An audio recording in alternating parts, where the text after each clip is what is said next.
This is TWiT.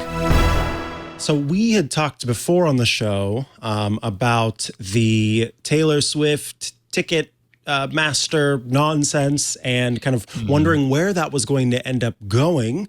And also talked about how the Senate sort of put their attention on the fact that it was hard to get tickets and that some people who should have gotten access to tickets, I mean, it was a mess.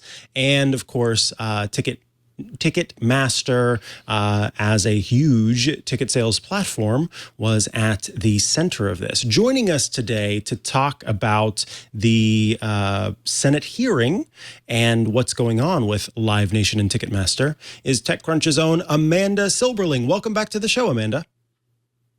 Hello, thanks for having me. Yes, always a pleasure to get you on. So before we dig into this most recent Senate hearing, I think it'd be a good idea to kind of rewind and talk about what happened that led up to this and talk about why the Senate is talking to the CFO and president of Live Nation, if you could do that for us.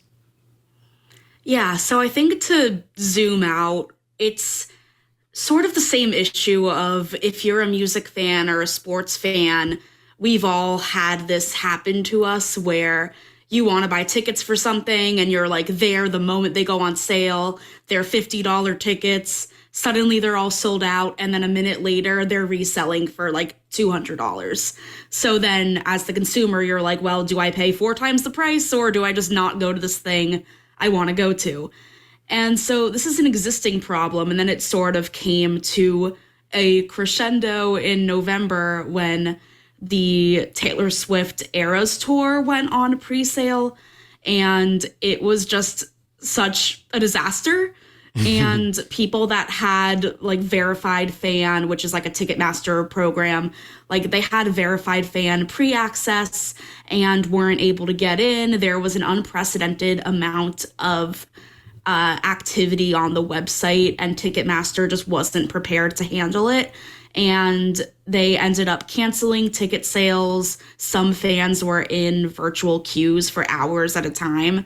And it was just a huge mess. And I think in part because of the popularity of Taylor Swift and the popularity of this tour, it really brought into the forefront the issues of like, we all have so many problems on Ticketmaster. And that's just kind of our only option in the ecosystem, it can feel like.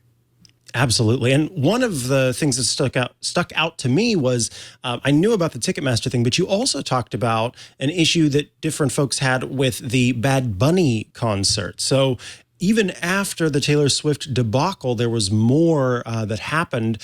And I'm curious, was it a situation where it's the straw that broke the camel's back, or was it a situation that because of Taylor Swift's popularity, is that why you think this got as much attention as it did? Did it just take an artist this big to do so? Or was it kind of like, look, this is the final straw. We continue to see this. And whether you're a small artist or a large artist, this is an issue.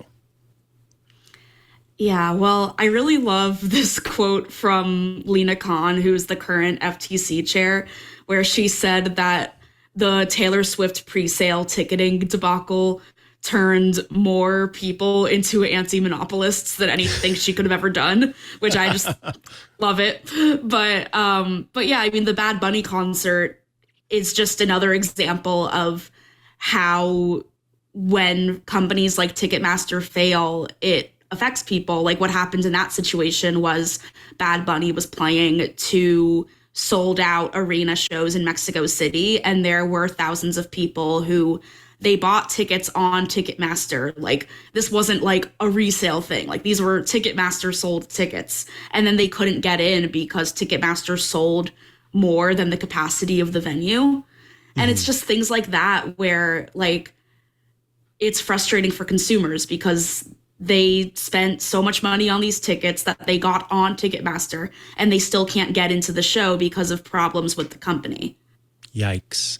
Now, moving on to the hearing that took place to kind of investigate what was going on, you know, talking to the CFO and president of Live Nation, I noticed not only in your piece, but all over social media, there were Taylor Swift references aplenty.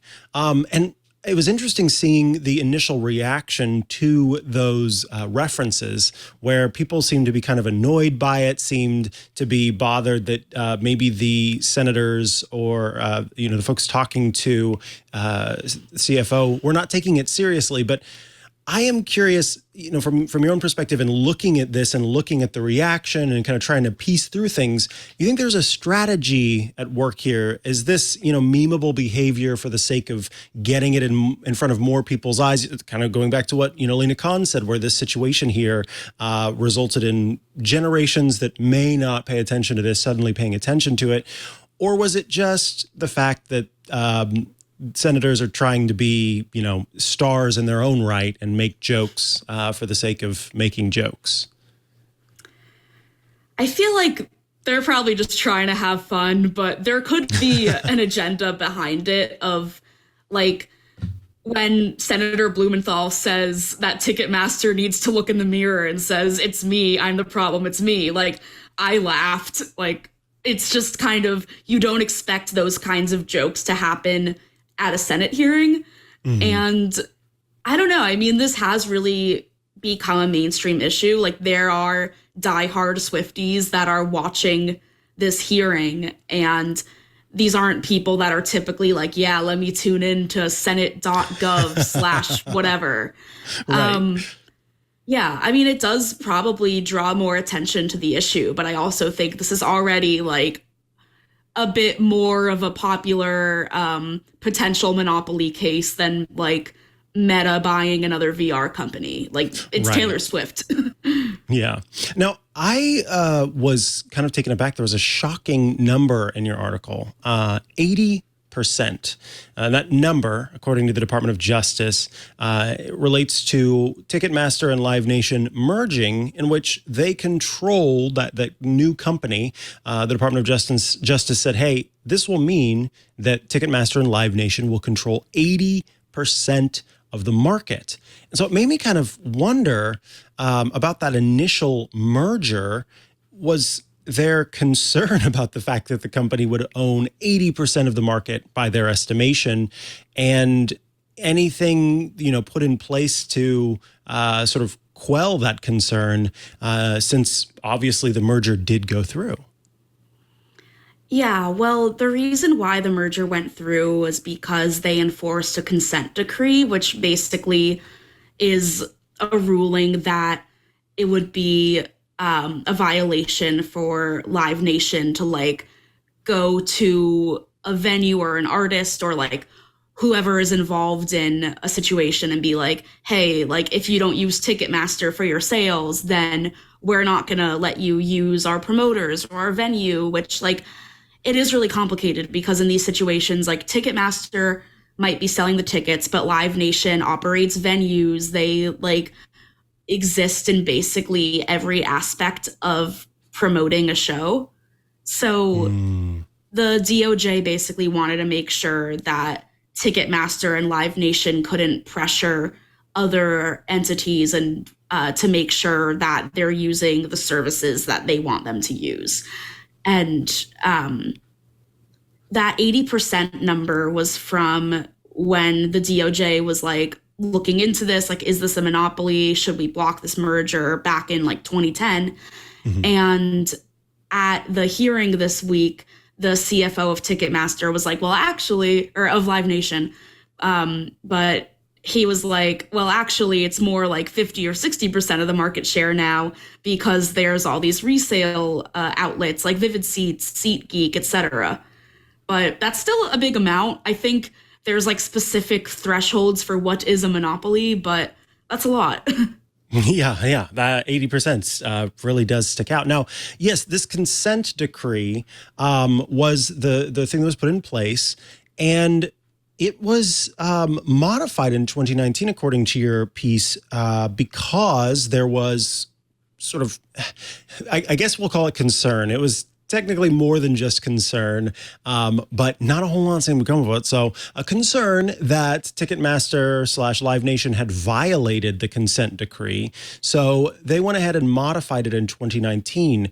What changes were put in place to try and make a difference in how Ticketmaster, Live Nation were handling things? The Justice Department modified the decree because it found that Live Nation had violated it and was using like Ticketmaster and vice versa as leverage to try to get other promoters to do more favorable deals with them. And Live Nation denied this, but who knows? As a result, it made the decree extend another 5 years, and they revised it just to be more clear about what Live Nation can and can't do. So they're still under that decree for a few more years at this point. Interesting. Yeah. So quite literally, the thing that the decree was meant to prevent was what Live Nation was then accused of doing. And so the Department of Justice said, well, we're going to make it so that it's a little bit more clear so you don't have these gray areas. And also, we're going to make you hold to it longer, which is fascinating. Now, all of this, of course, is about investigating what happened and, in theory, making changes that would have an impact on the way that this is all working, or I should say not working. Has anyone come up with any ideas to actually solve the problem? And if so, what are the proposed solutions to this issue? Or is this more about punishing the company and then letting the company figure out how they're going to solve it? I think it's still up in the air at this point. At the hearing, there were some potential solutions thrown out.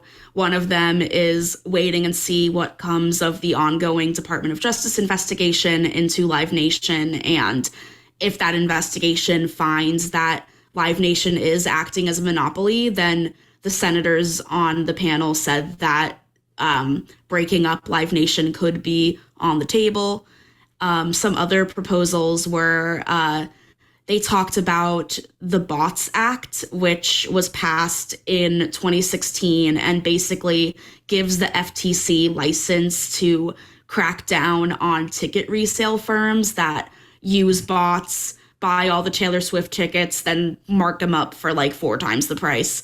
And that act has only been enforced one time in 2021 when there were 3 firms that were fined a total of $31 million, I believe. And so some of the senators were saying like, well, the FTC needs to enforce that more. And then another proposal was, what if reselling tickets just isn't legal? And what if like you can't transfer a ticket? But I don't really think people were enthusiastic about that, because then like what happens if I buy a ticket for me and my friend for a concert and my friend can't go anymore? Like, right. It's just like not really a solution.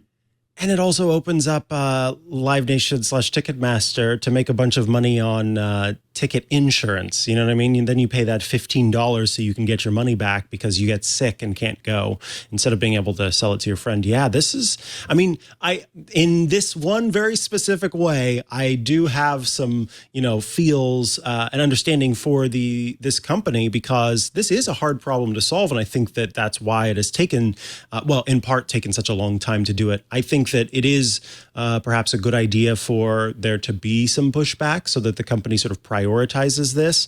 But I think it'll be fascinating to continue to see and continue to watch to see how these companies are going to try to fix the problem. But in the meantime, I'm curious, Amanda, do you foresee, if you can look in your crystal ball, artists sort of making their own version of Ticketmaster? Because I know there were early calls for that and folks saying, hey, if anyone can do it, it's Taylor Swift.